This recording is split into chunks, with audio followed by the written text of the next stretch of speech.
다 같이 일어나셔서 하나님의 말씀 한 목소리로 읽겠습니다. 이사야서 11장 10절에서 16절까지의 말씀입니다. 구약성경 979페이지입니다. 이사야서 11장 10절에서 16절 말씀을 다 같이 읽겠습니다. 그날에 이새의 뿌리에서 한 싹이 나서 만민의 기호로 설 것이요 열방이 그에게로 돌아오리니 그 거한 곳이 영화로우리라. 그날에 주께서 다시 손을 펴사 그 남은 백성을 아수르와 애굽과 바드로스와 구스와 엘람과 시날과 하맛과 바다 섬들에서 돌아오게 하실 것이라. 여호와께서 열방을 향하여 기호를 세우시고 이스라엘의 쫓긴 자를 모으시며 땅 사방에서 유다의 이산한 자를 모으시리니 에브라임의 투기는 없어지고 유다를 괴롭게 하던 자는 끊어지며 에브라임은 유다를 투기하지 아니하며 유다는 에브라임을 괴롭게 하지 아니할 것이요 그들이 서로 블레셋 사람의 어깨에 날아 앉고 함께 동방 백성을 노략하며 에돔과 모압에 손을 대며 암몬 자손을 자기에게 복종시키리라. 여호와께서 애굽 해골을 말리우시고 손을 유브라데 하수 위에 흔들어 뜨거운 바람을 일으켜서 그 하수를 쳐서 7 갈래로 나누어 신 신고 건너가게 하실 것이라. 그의 남아있는 백성을 위하여 아수르에서부터 돌아오는 대로가 있게 하시되 이스라엘이 애굽 땅에서 나오던 날과 같게 하시리라. 아멘.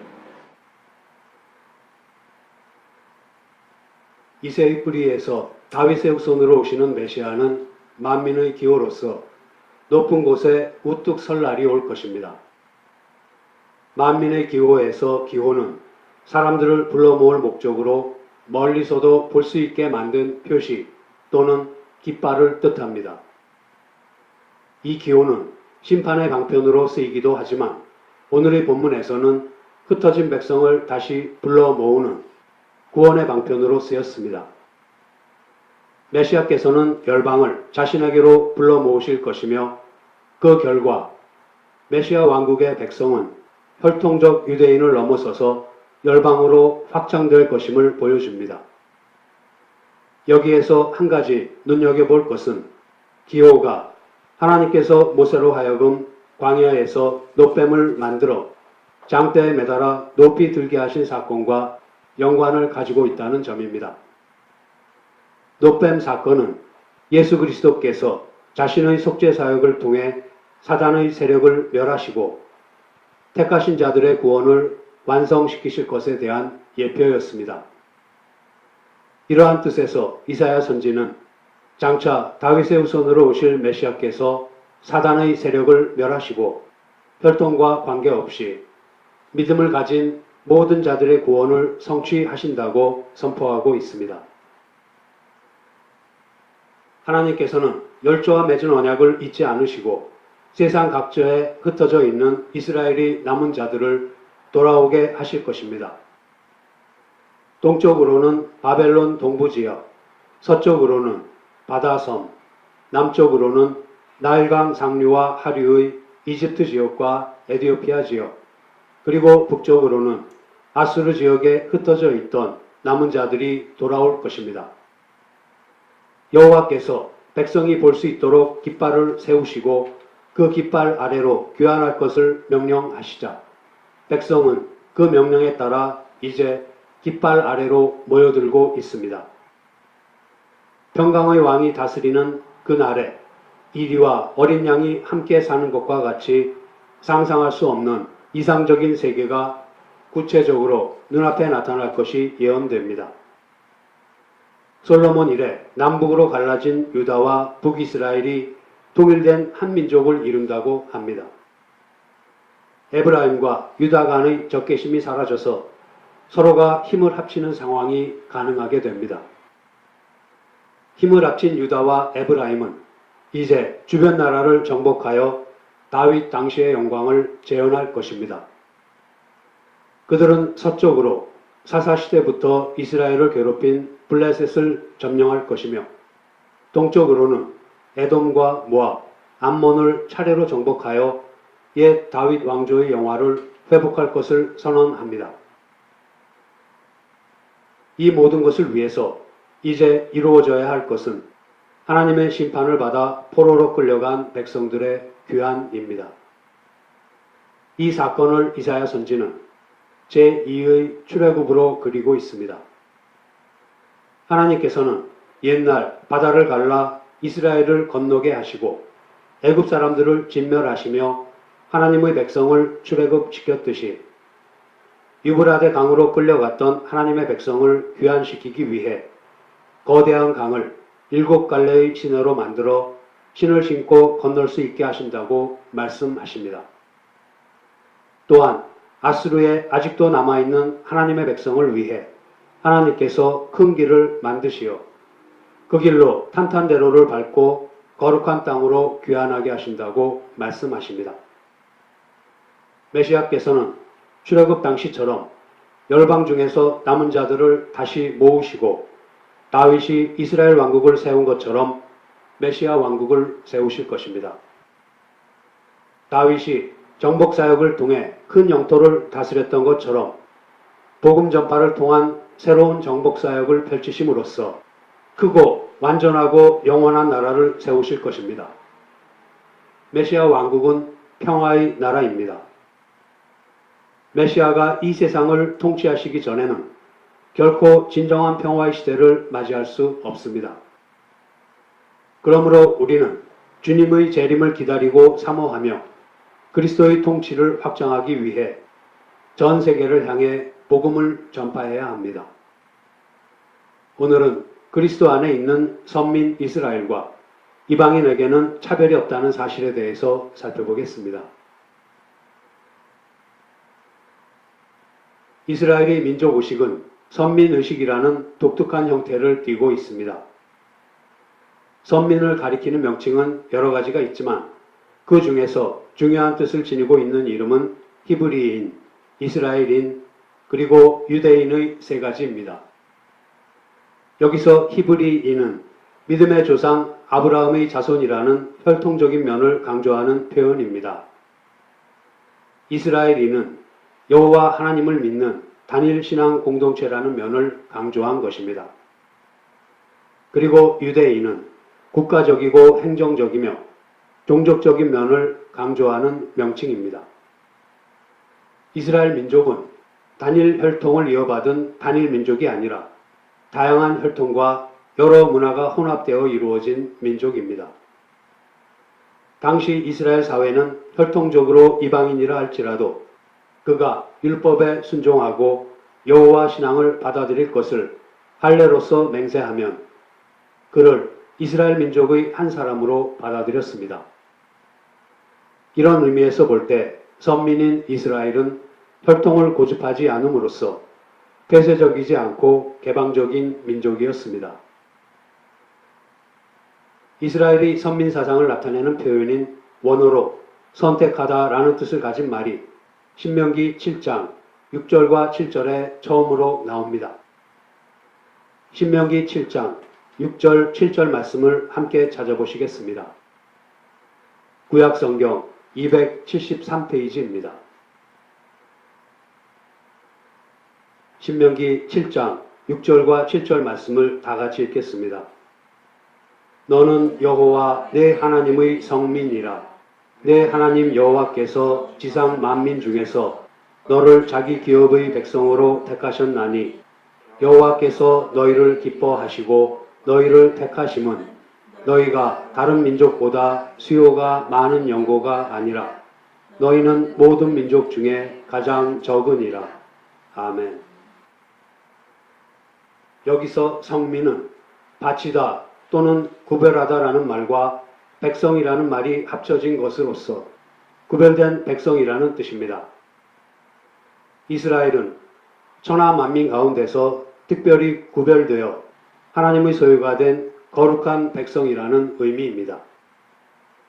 그런데 이 말은 신약시대에 예수님을 믿는 신자들을 가리키기도 했습니다. 그것은 성도라는 말인데 하나님의 거룩하심을 따라 하나님께 구별되어 바쳐진 자들을 가리켜 거룩한 무리, 곧 성도라고 부른 것입니다. 그리고 열왕기상 3장 8절에도 이스라엘의 선민 사상을 나타내는 선택하다라는 뜻을 가진 말이 나옵니다. 열왕기상 3장 7절에서 9절 말씀을 제가 읽겠습니다.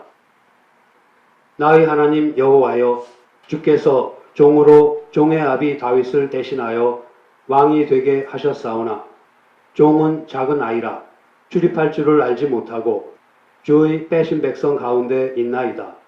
저희는 큰 백성이라 수요가 많아서 셀 수도 없고 기록할 수도 없사오니 누가 주의 이 많은 백성을 재판할 수 있사오리이까. 지혜로운 마음을 종에게 주사 주의 백성을 재판하여 선악을 분별하게 하옵소서. 솔로몬은 백성들을 통치하기에 앞서서 먼저 하나님과의 관계를 바르게 하려고 했습니다. 이에 솔로몬은 기브온 산당에서 하나님께 헌신하는 신앙의 표시로 일천번제를 드립니다. 그날 밤 솔로몬의 꿈에 나타나신 하나님께서는 소원이 무엇이냐고 물으셨습니다. 그러자 솔로몬은 자기를 위한 명예나 부귀보다는 하나님의 기뻐하시는 뜻대로 백성들을 다스릴 수 있는 지혜를 구했습니다. 여기에서 8절의 주의 빼신 백성이라는 표현에 주목합니다. 주의 빼신 백성은 주께서 선택하신 주의 백성이라는 말로서 여호와께서 지상 만민 중에서 자기의 백성으로 택하신 이스라엘을 가리킵니다. 그렇다면 성민과 주의 빼신 백성 이외에는 선민 사상을 나타내는 말이 쓰이지 않았던 것입니까? 그렇지 않습니다. 구약성경에서는 알다, 짓다, 부르다 등의 표현들이 이스라엘의 선택과 관련해서 여러 곳에 쓰이고 있습니다. 이처럼 스스로를 하나님의 백성, 하나님의 소유로 선택받았다고 자부하는 이스라엘의 선택의 목적은 무엇입니까? 하나님께서는 무엇 때문에 그 많은 민족들 가운데서 굳이 이스라엘을 택해서 세우신 것입니까? 이것에 대해서 먼저 하나님께서 이스라엘의 믿음의 조상인 아브라함을 부르시는 장면인 창세기 12장 2절과 3절을 보겠습니다.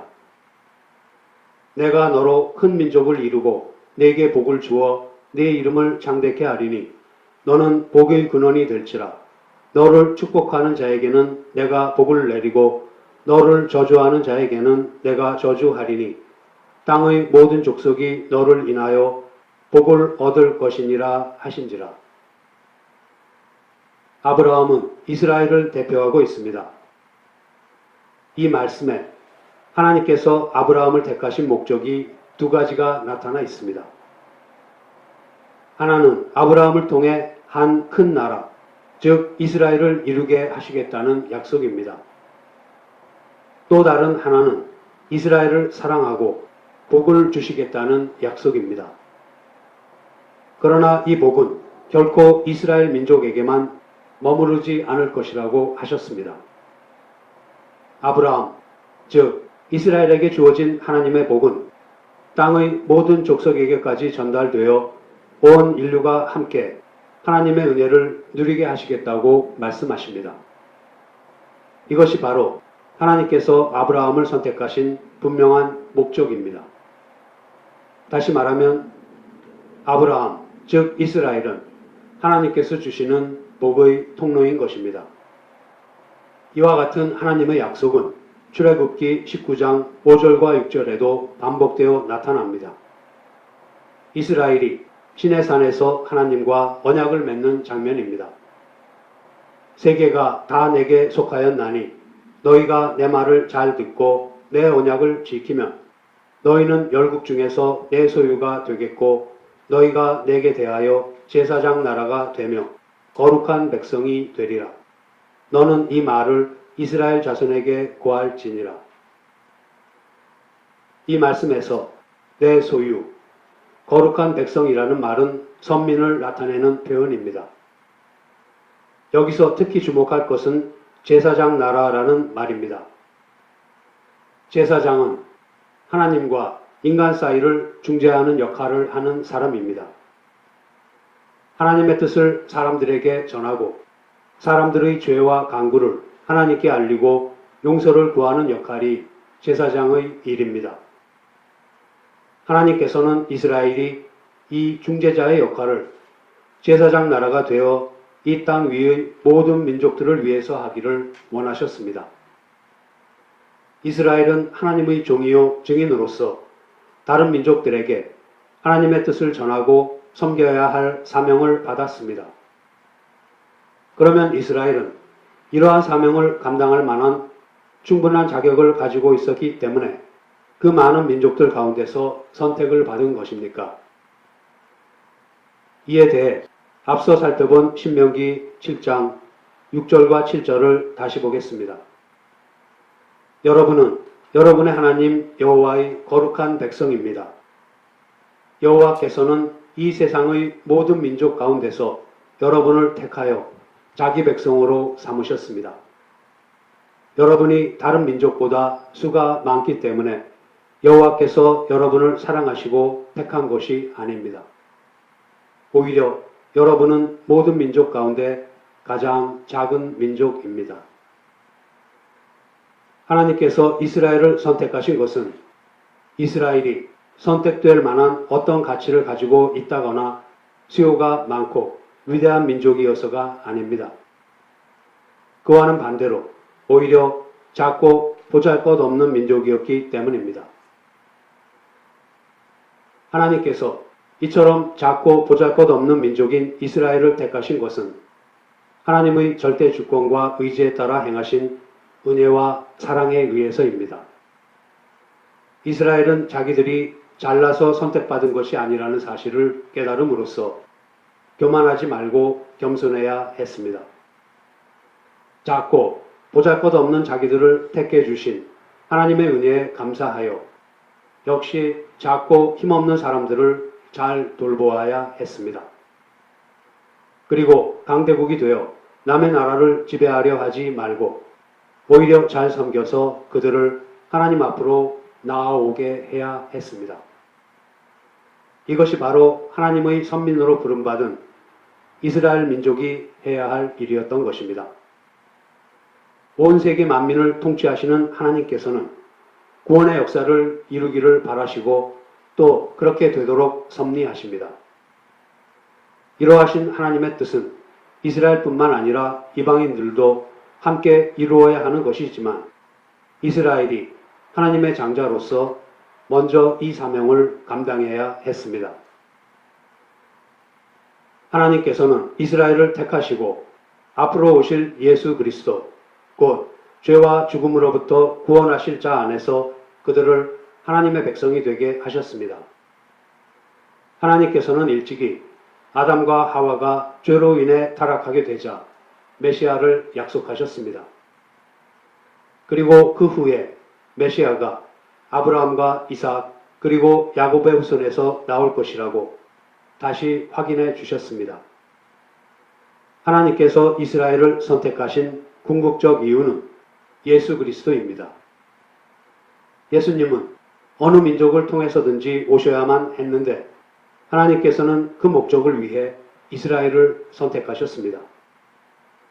그러나 하나님께서 이스라엘을 선택하신 것은 단지 메시아의 탄생을 위한 것만은 아니었습니다. 앞서 살펴본 바와 같이 이스라엘을 향해 하나님께서 바라셨던 것은 다른 사람들에게 가서 하나님을 전하라는 것이었습니다. 이스라엘이 구별된 제사장 나라가 되기 원하셨던 하나님의 목적은 열방이 하나님과 하나님께서 약속하신 구원자 메시아를 향해 나아오도록 하기 위해서였습니다. 그러나 이스라엘은 이 사명을 수행하는 데에 실패하고 맙니다.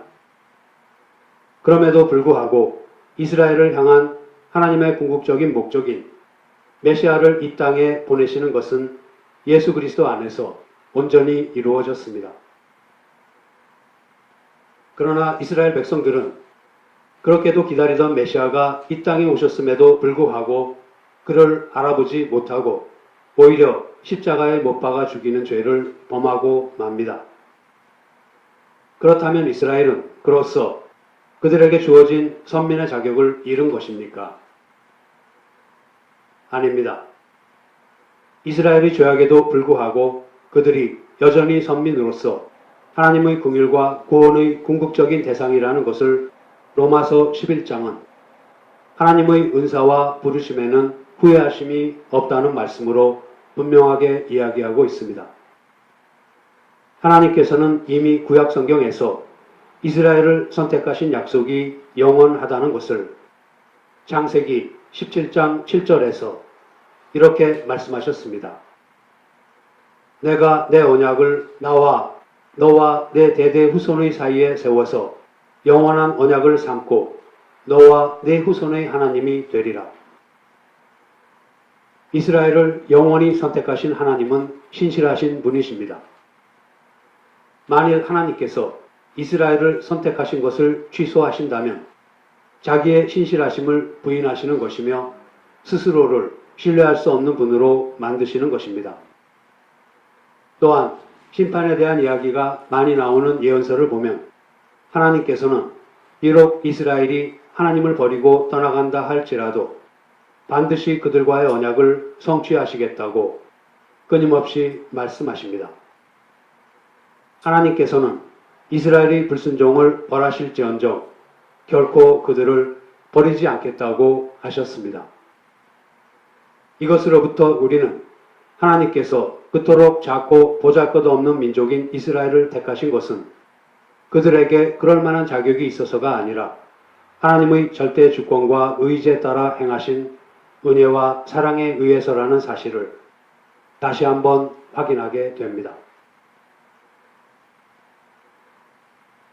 그런데 이스라엘의 다른 민족들과의 관계를 보면 우호적이라기보다는 적대적인 경우가 더 많았습니다.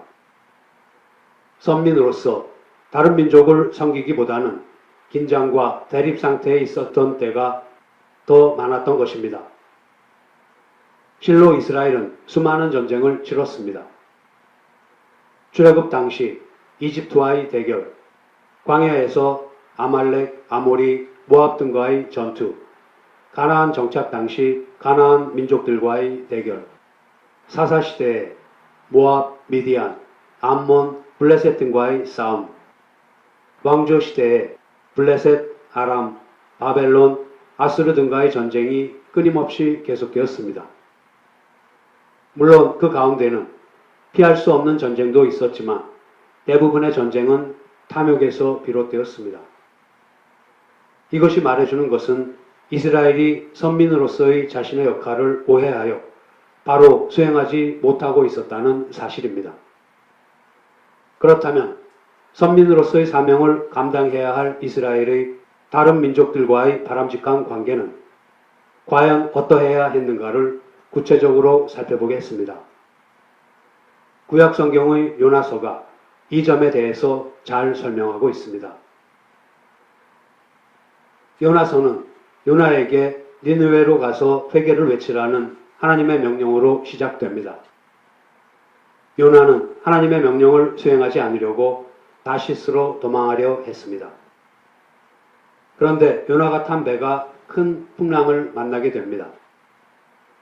겁에 질려 우왕좌왕하던 이방인 선원들은 결국 제비를 뽑아 요나를 폭풍우의 소용돌이 속에 던져넣기로 결정합니다. 선원들이 요나를 바닷속에 던지자 폭풍우는 가라앉았습니다. 하나님께서는 큰 물고기로 하여금 요나를 삼키게 하심으로써 요나를 구출해 주십니다. 큰 물고기 뱃속에서 3일 밤낮을 지낸 요나는 하나님의 구원에 대하여 감사의 기도를 드렸고 하나님께서는 물고기로 하여금 요나를 해변에 토해내게 하셨습니다.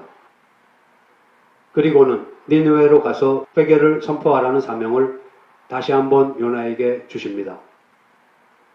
이번에는 요나가 이 명령에 순종했으며 니느웨 백성들은 악한 길에서 돌이켜 하나님 앞으로 나아왔습니다. 그러자 하나님께서는 그들에게 내리겠다고 말씀하신 재앙을 내리지 아니하시고 그들에게 자비를 베풀어 주십니다. 조금도 하나님의 자비를 누릴 자격이 없고 그동안 하나님의 선민인 이스라엘 백성들을 괴롭혀온 니느웨 백성들에게까지 하나님의 자비가 베풀어지는 것을 지켜본 요나는 몹시도 화가 났습니다. 그는 니느웨 성 밖에 초막을 짓고 그 속으로 들어갑니다. 하나님께서는 그러한 요나에게 박덩굴로 그늘을 만들어 주셨습니다. 그리고 얼마 후에는 벌레를 보내 박덩굴을 갉아먹어 시들게 하심으로써 요나가 태양의 열기로 고통을 당하게 하십니다.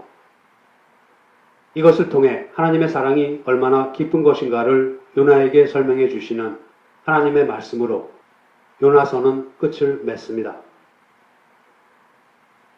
요나서는 전 인류에 대한 하나님의 주권의 선포와 선민 이스라엘의 이방 세계에 대한 제사장적 역할을 강조하는 책입니다. 잘못된 선민의식에 빠져있던 이스라엘은 이방 세계에 대한 복의 전달자로서의 사명과 온 세계에 대한 하나님의 주권과 율법을 전파해야 할 의무를 잊어버리고 말았습니다. 이것을 바로잡아 주시기 위해 하나님께서는 니느웨로 요나를 보내신 것입니다. 하나님께서는 요나를 통해 니느웨를 구원하시려는 하나님의 사랑을 분명하게 나타내십니다. 당시 하나님의 백성이라고 자만했던 이스라엘은 온 세계에 미친 하나님의 은혜의 빛을 가리우는 어리석음을 범했습니다. 이스라엘 백성은 이방 민족을 원수로 생각했고 그들이 반드시 멸망해야 한다고 생각했기 때문에 이방인의 구원에 대해 아무런 노력도 하지 않았습니다. 이런 상황에서 하나님께서는 요나를 통해 이스라엘이 가지고 있던 우월의식을 책망하시고 온 인류에 대한 사랑과 자비를 분명히 나타내신 것입니다. 요나서는 니느웨에 대한 용서도 이스라엘의 경우와 같이 회개로서 이루어질 수 있음을 보여줍니다. 또한 이스라엘이 하나님의 메시지를 선포할 책임이 있으며 그 결과는 하나님께 맡겨야 함을 강조합니다. 즉 요나처럼 대적의 회개를 원치 않는 태도는 옳지 않다고 지적하고 있습니다. 하나님의 용서하심은 하나님께 대한 경외심과 회개를 근거로 하여 모든 사람들에게 적용된다는 것을 나타내고 있습니다. 하나님의 자비가 이스라엘에게만 제한되어 있지 않고 모든 민족에게 미친다는 사실을 분명하게 보여주고 있습니다. 선민인 이스라엘이나 이방인이나 모두 동일하게 그리스도 예수의 십자가로 말미암아 하나님 앞에 영원한 기업과 소망을 얻게 되었다는 것에 대해서 사도 바울은 이렇게 말하고 있습니다. 에베소서 1장 11절에서 14절 말씀을 함께 찾아보시겠습니다. 신약성경 310페이지입니다. 에베소서 1장 11절에서 14절 말씀을 다 같이 읽겠습니다. 모든 일을 그 마음의 원대로 역사하시는 자의 뜻을 따라 우리가 예정을 입어 그 안에서 기업이 되었으니 이는 그리스도 안에서 전부터 바라던 우리로 그의 영광의 찬송이 되게 하려 하심이라. 그 안에서 너희도 진리의 말씀 곧 너희의 구원의 복음을 듣고 그 안에서 또한 믿어 약속의 성령으로 인치심을 받았으니 이는 우리의 기업의 보증이 되사 그 얻으신 것을 구속하시고 그의 영광을 찬미하게 하려 하심이라. 아멘. 여기에서 11절과 12절 그리고 14절의 우리는 하나님의 계획 안에 있는 모든 자들, 그리스도의 십자가 사역으로 하나님의 자녀가 된 모든 자들을 통틀어서 가리킵니다. 그러면서도 13절을 보면 그 안에서 너희도 하면서 너희에 대해서 말을 하고 있습니다. 우리는 우선적으로는 그리스도 안에서 구원을 얻은 사람 전부를 가리키지만 너희라는 말과 함께 쓰임으로 해서 하나님께 먼저 부르심을 받은 선민 이스라엘과 이방인의 구별을 나타내기도 합니다. 그렇지만 우리와 너희라는 표현이 나타내는 선민 이스라엘과 이방인의 구별은 차별이나 차등에서 비롯된 것이 아니라 단지 순서에 의한 것일 뿐입니다. 하나님께서는 그 영원하신 경륜 안에서 유대인과 이방인의 차별 없이 하나님께서 사랑하시고 은혜를 베푸시기 원하시는 모든 사람을 부르셔서 그리스도 안에서 하나가 되게 하시려는 뜻을 가지고 계십니다. 하나님께서는 이 일을 이미 그리스도 안에서 시작하셨고 또 이루어가고 계시며 반드시 이루실 것입니다. 이처럼 사도 바울은 예수 그리스도 안에서 유대인과 이방인의 차별이 없어지고 하나가 될 것이라는 뜻에서 우리와 너희라는 표현을 사용하고 있습니다. 우리는 그리스도 안에서만 인류와 온 세상이, 온 우주가 하나님과 화목하게 되며 질서를 찾고 하나가 되는 것을 봅니다. 하늘에 있는 것이나 땅에 있는 모든 것이 그리스도 안에서만 하나가 되고 완전해질 것인데 그것이 하나님께서 가지고 계시는 바뀌거나 취소될 수 없는 유일한 계획입니다. 그리스도께서 다시 오시는 날 완성될 이 계획 안에서는 이미 유대인이나 이방인이 구별 없이 하나가 되었습니다. 유대인들은 하나님으로부터 율법을 받았습니다. 그런데 율법의 행위로는 하나님 앞에서 의롭다함을 입을 육체가 없습니다. 그러므로 유대인 중에 아무도 율법을 지켜서 구원을 얻을 자가 없습니다. 갈라디아서 3장 26절에서 29절 말씀입니다. 너희가 다 믿음으로 말미암아 그리스도 예수 안에서 하나님의 아들이 되었으니 누구든지 그리스도와 합하여 세례를 받은 자는 그리스도로 옷 입었느니라. 너희는 유대인이나 헬라인이나 종이나 자주자나 남자나 여자 없이 다 그리스도 예수 안에서 하나이니라. 너희가 그리스도께 속한 자면 곧 아브라함의 자손이요 약속대로 유업을 이을 자니라. 유대인이나 이방인이나 종이나 자유자나 남자나 여자나 상관없이 모두 그리스도 예수 안에서만 구원을 얻고 그렇게 구원을 얻은 자는 유대인뿐만 아니라 이방인까지도 모두 아브라함의 자손이라고 합니다. 그리스도 안에서 모두 하나가 되는 것입니다.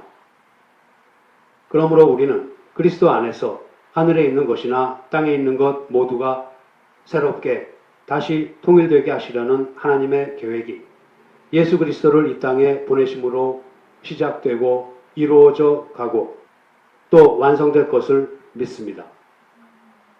그렇습니다. 그리스도인이 되는 것은 예수 그리스도를 믿는 것, 곧 중생으로만 가능합니다. 민족이나 성별이나 학식이나 빈부에 상관없이 오직 중생으로만 가능한 것입니다. 이제 말씀을 마치겠습니다. 하나님께서는 많고 많은 나라들 중에서 작고 보잘것없는 민족인 이스라엘을 택하셔서 제사장 나라로 삼으셨습니다. 이처럼 하나님께서 이스라엘을 선택하신 것은 이스라엘이 선택될 만한 어떤 가치를 가지고 있다거나 수요가 많고 위대한 민족이어서가 아니라 오직 하나님의 절대 주권과 의지에 따라 행하신 은혜와 사랑에 의해서입니다. 이스라엘은 하나님과 인간 사이의 중재자로서 다른 민족들에게 하나님의 뜻을 전하고 섬겨야 할 사명을 받았습니다. 하나님께서 이스라엘을 구별된 제사장 나라로 세우셨던 목적은 열방으로 하여금 하나님과 하나님께서 약속하신 구세주 메시아를 향해서 나아오도록 하기 위해서였습니다. 그러나 이스라엘은 이 사명을 제대로 감당하지 못합니다. 이스라엘은 이방 세계에 하나님의 주권과 율법을 전파하는 일에 실패했습니다. 이스라엘은 하나님께로부터 받은 율법을 이방 세계에 전파하는 대신에 자신을 위한 자랑거리로 삼고 말았습니다. 율법을 지켜야 할 계명으로 받아들여야 마땅한데도 그러지 못하고 그저 가지고 있는 것만으로 자부심을 느꼈습니다. 오히려 율법을 가지고 있다는 것을 이방인과는 다른 표로 삼았습니다. 이방인들은 율법도 없다 하여 사람 취급을 하지 않았을 뿐더러 개와 돼지와도 같이 여겼습니다.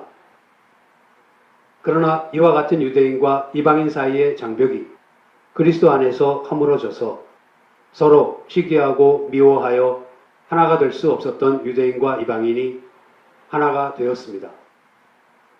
선민인 이스라엘이나 우리와 같은 이방인이나 구별 없이 그리스도 예수의 십자가로 말미암아 하나님 앞에 영원한 기업과 소망을 얻게 된 것입니다. 그리스도 안에서는 민족이나 지연이나 학벌이나 재력 등은 하등 싸움거리가 되지 않습니다. 세상의 원리는 남을 죽여야 사는 것이지만 그리스도 안에서의 원리는 남을 위해 죽어야 사는 것입니다.